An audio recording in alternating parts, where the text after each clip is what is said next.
ministers, the Chief of Defense Forces, other generals, and all the officers and militants of the Updf and the family of General Aronda. You cannot talk about Aronda without talking about the history of Africa, because the NRA struggle was not just a military struggle.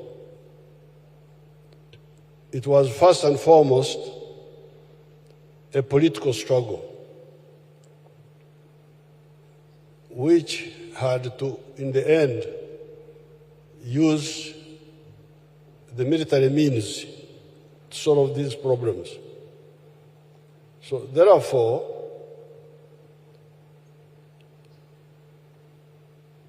since the political struggle is a long story,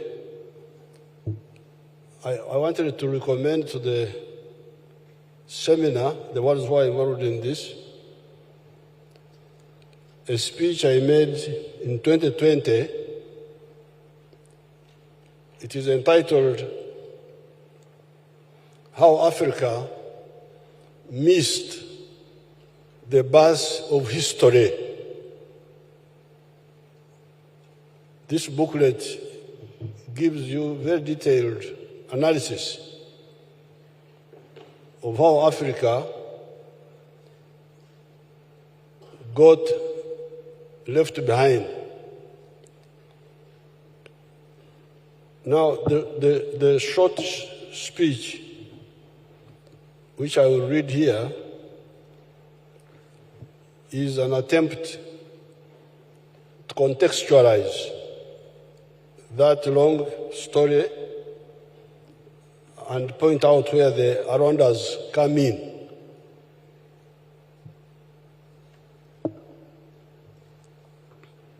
In this short speech,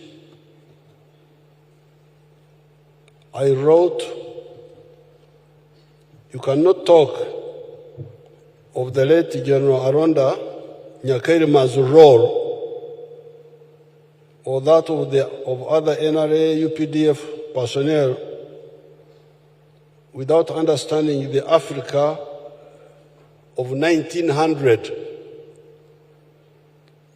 at the dawn of colonialism and what happened subsequently. While much of Africa had been ravaged by the slave trade for 400 years, by that time, by 1900, our part of Africa had not been so much affected by the slave trade, although there were some isolated incidents of slave snatching. That's why Banyankole believed that Goans were cannibals, that Goans were Abagohan Bariabantu. They believed that Goans, I don't know why they thought of Goans, but I think it was because of this kidnapping by the slave traders. The late Aron Muhinda, I remember very well, died in 1955 when I was in primary 3, had been liberated from slavery at the coast of Mombasa. He is the grandfather of our permanent secretary for tourism, Silva Katsime. I don't know whether Katsime Silva knows this. Her grandfather, Aron Muhinda, had been taken as a young slave boy to Mombasa. And that's where he was liberated by the missionaries, Bishop Taka. And when he was there, he met a Munyoro woman who had also been kidnapped, a girl, and they got married and produced Katusime's father, this PS, who was named Kuku after Dr. Albert Cook. You remember the other Cook?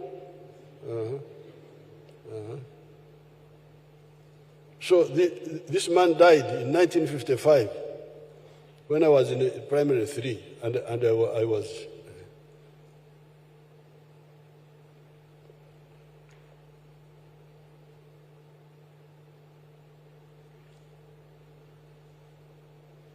They were being captured in tribal wars fomented by the bankrupt kings and then sold in slavery. However, the whole of Africa, and indeed our part of Africa, was still in the pre-capitalist mode of production and society. The societies were feudal or pre-feudal primitive communalism societies.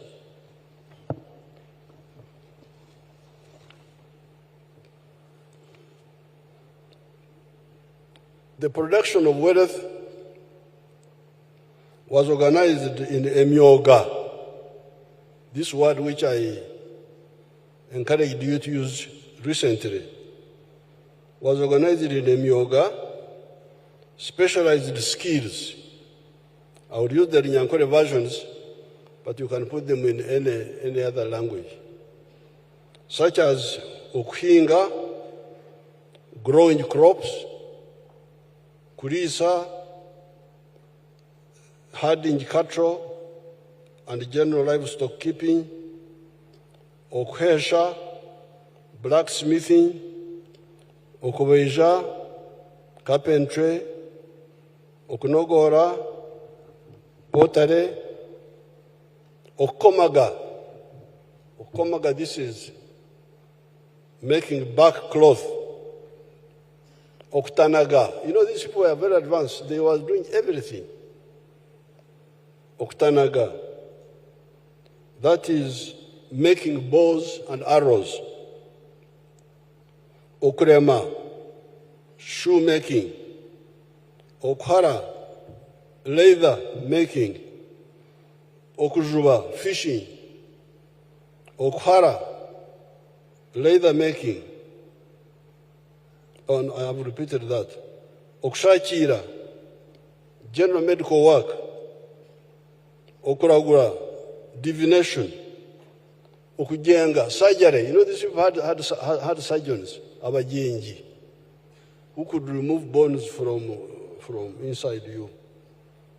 Sailing, they had professional water people called abarimbi. That's what they were called. This is in Nyankore. You can go and put it in other dialects. These emyoga were being done by communities. A community could specialize in something, the whole community. By communities, clans, you could have the clan of Abahesi. They are known that clan is a clan of blacksmith. They do it as a clan. Or of families on a hereditary basis. Yeah, on a hereditary basis.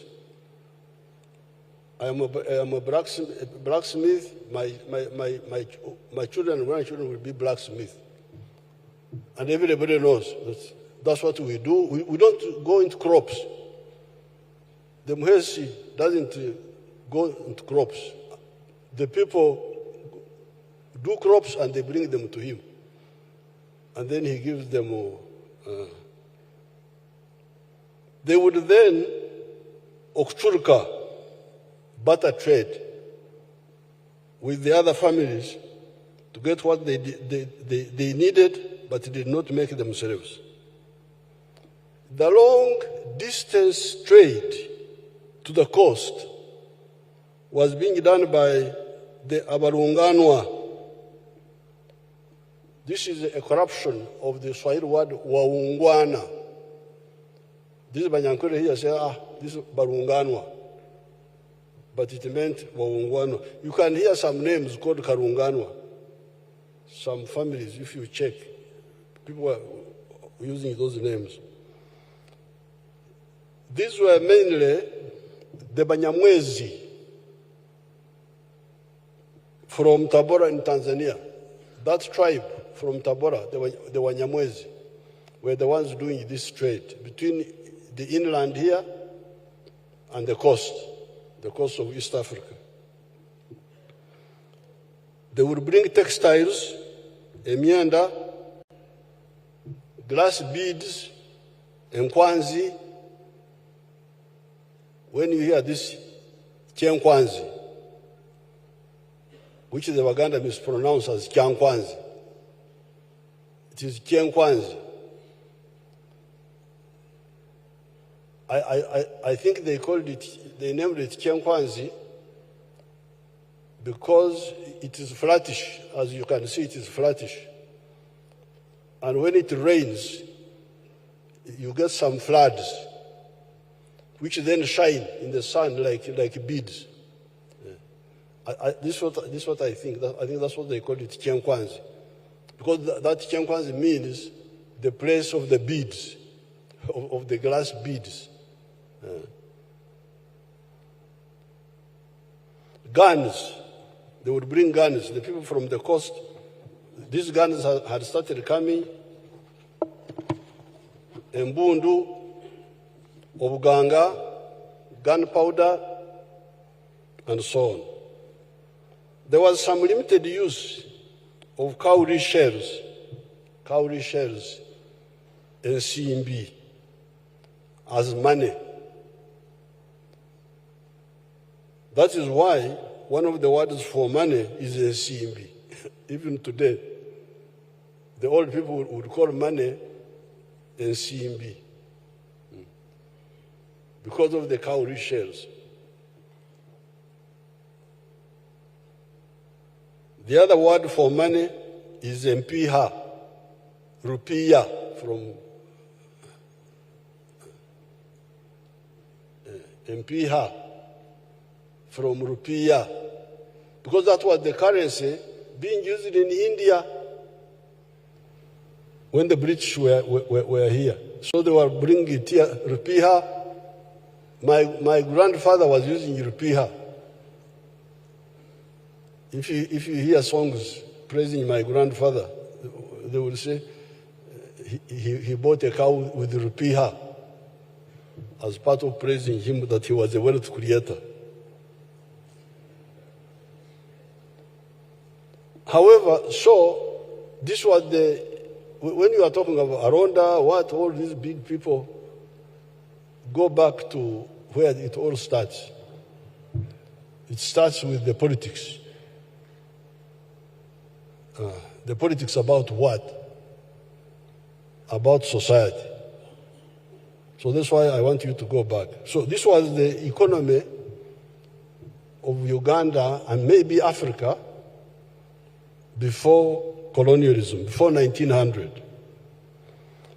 However, the pre-colonial dominant mode of trade was by barter trade, with mainly abebunzi. Abebunzi are the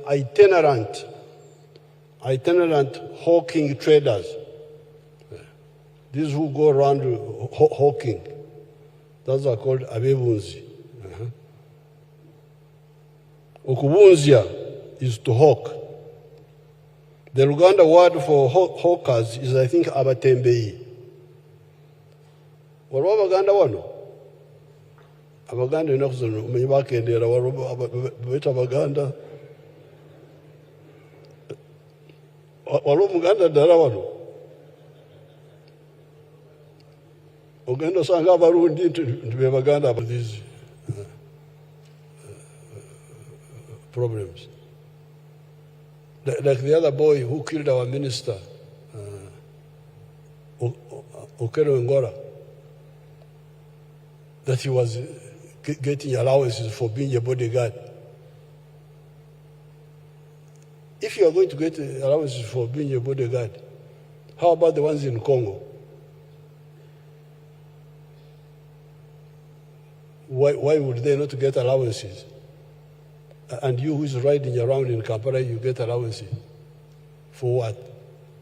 But that's because they were not implementing the collective answer. When I am away from where I am, from my home, what I need is food. I should get food. Because I can't take the food of my family where I'm deployed. And I think that one is always provided for. Operational ration, you call it. But money. When you take that line, you will not be able to defend the country. This is the problem of Somalia. Somalia is a big country. It is 3 times the size of Uganda in land area. It needs a big army. Now, if you start saying salaries, allowances, you cannot build a big army. You will end up with a small army, 10,000, like in Somalia now. How many soldiers do you have? 10,000. What can 10,000 do in Somalia? Somalia needs a army of maybe 200,000, 300,000. Ignorance is good. You know, when you are ignorant, it's also good. Because it's not good to know too many things. That's how people get blood pressure. You take a huge country like Congo with these Europeans, brigade, woman brigade. What can a brigade do in Congo? Congo is about the same size as India in land area. You are not like me. You have these phones which have stories about the whole world. Me, my phone is only for ringing, not for rumor mongering. But for you, you have got these mobile phones which have got all. You go and check. What is the size of the Indian army? 1.5 million people. This is how you defend a country like India. You cannot defend it to Uma Brigade. You look at people, you feel pity for Africa. How can Africa be so unfortunate? So you need big numbers. And if you need big numbers, and you make each person very costly in terms of money, how would you manage? That means you don't have the numbers. And you are more backward than the Banyankore. To be backward than the Banyankore is not a good idea. Because the Banyankore were more advanced. The Banyankore say, and if you are making alarm for food, you make a smaller one. So that people don't hear and come too many. But if you are making an alarm for war, you make a big one. So which alarm are you making now? Are you making for food? If you think war is food, then you continue. You will discover. You will discover that it's not a good idea. We need numbers. And that's why the strategy of the NRA was, we need, by the time we launched RIF, reduction in force. Was it 1990 or something? Our army was 100,000. That's how we managed to control the whole country. We had to cut it down. But even when we cut it down, we had to convert the money into what we call force multipliers. Buying aircrafts, buying what? Not spend on welfare because we couldn't manage. So therefore, implementing these collective welfare formulas is the correct way. The late General Aronda implemented the formula of the Wazalendo. Has it not helped the soldiers? Has it helped you?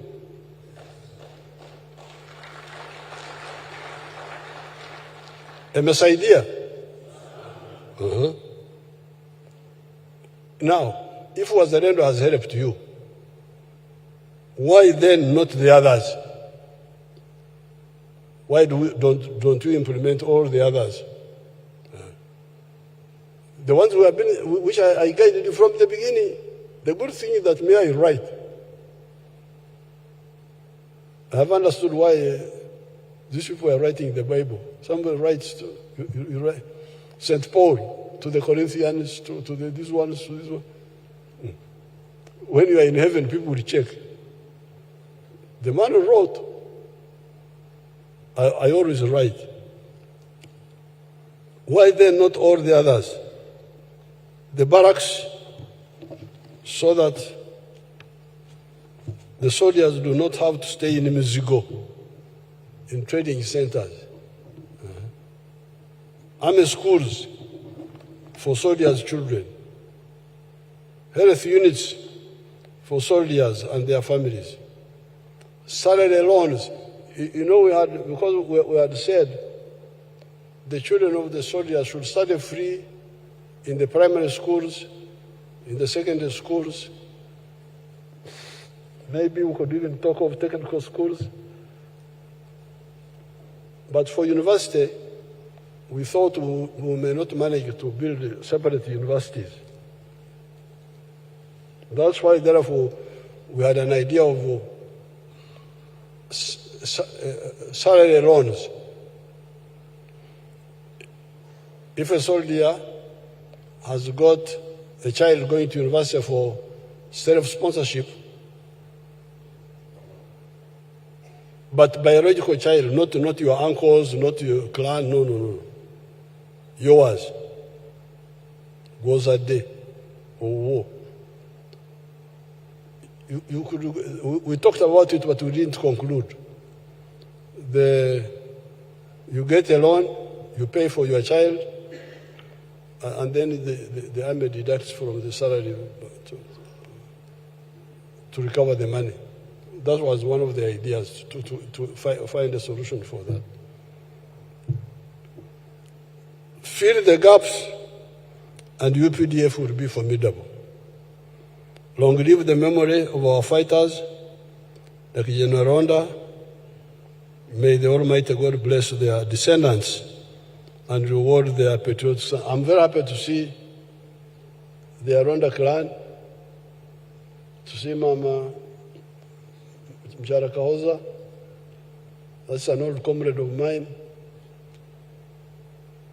These others, the other one is James Msime.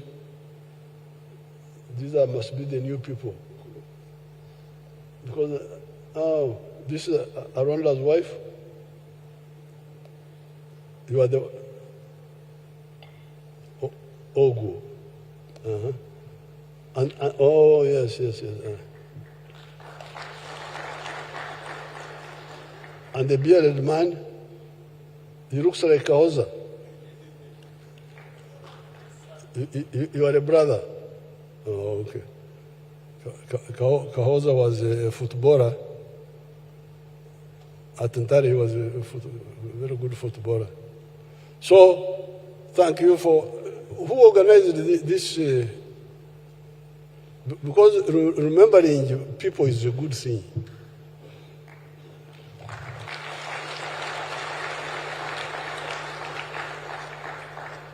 And when you, first of all, it's good to remember people because the one who are remembered is good for them and for their families. But also, you educate the new ones. Like now, you have invited me, and I have given you some free consultancy.